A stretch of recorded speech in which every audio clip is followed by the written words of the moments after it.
Hello mga kapalos, mag-pork adobo tayo. Tatlong uri ng pag-aadobo, no? Pero yung parang nilalaga lang siya. Merong iginigisa. At itong akin ay yung komplikado. So sa isang saucepan, ilagay natin yung ating baboy. Kalating kilo yung ginamit ko. Lagyan na onion at yung bawang. Sama-samain. Ayan, lagyan natin na 1/3 cup soy sauce. 1/3 cup vinegar. Silver swan ang gamit ko. At itong tubig, 2 beses ng ganong cup. Okay, 2/3 cup. Yan. Lagyan natin ng paminta. Bechin. Konting bechin lang. At ito isa pa ito. Yung asukal at saka asin. Kung gusto niyo pang maalat na lagyan asin. So, ito hindi ko nalagyan ng asin. Mamaya ako na lang titimplan kung kulang pa yung alat. So, yan. Pakuluan lang natin ito ng 20 minutes. Tingnan natin kung malambot na. So, lagyan natin ng dahon ng laurel. 2. Ayan. Tingnan natin kung malambot na. Siyempre, yung taba at yung laman ang tutusukin natin ng tinidor. Ayan, malambot na siya. So, ang gagawin natin dito is i-separate natin yung sabaw. Ayan, tanggalin muna natin yung sabaw. Lagay natin sa isang mangkok, set aside.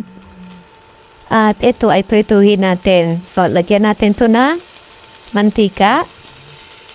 2 kutsarang mantika. Prituhin natin to hanggang mag-golden brown. Ayan. So, para sumipsip yung natitirang sabaw, i-golden brown natin siya. Sabihin ang ginagawa ko. Para ma-achieve natin dito yung pinatoyong adobo. Ito yung pinatoyong adobong pinatawag. So, ayan. Matapos na ito maging golden brown, ay ibabalik natin dito yung sabaw. So, ito tinakpan ko muna para mas madali siya mag-golden brown. Ayan na, golden brown na. Ay ibabalik naman natin uli yung sabaw. So, pwedeng tanggalan ng mantika. Pwede rin naman. So, ginawa ko, hindi ko tinanggalan ng mantika. Idiniretso ko itong sabaw para yung mantika na yun is makatulong na magpagtuyo ng sabaw, no? So, ito is takpan. Ayan. Hanggang sa lumapot yung sabaw. Halu-haluin. Ayan, kapit na, oh. Ayan. Ganyan ang ginagawa ng kinatuyong adobo. So, ito, kaya ko siya hindi pa nilalagyan ng asin ay baka kasi umalat, no? Pag tumutuyo na yung toyo.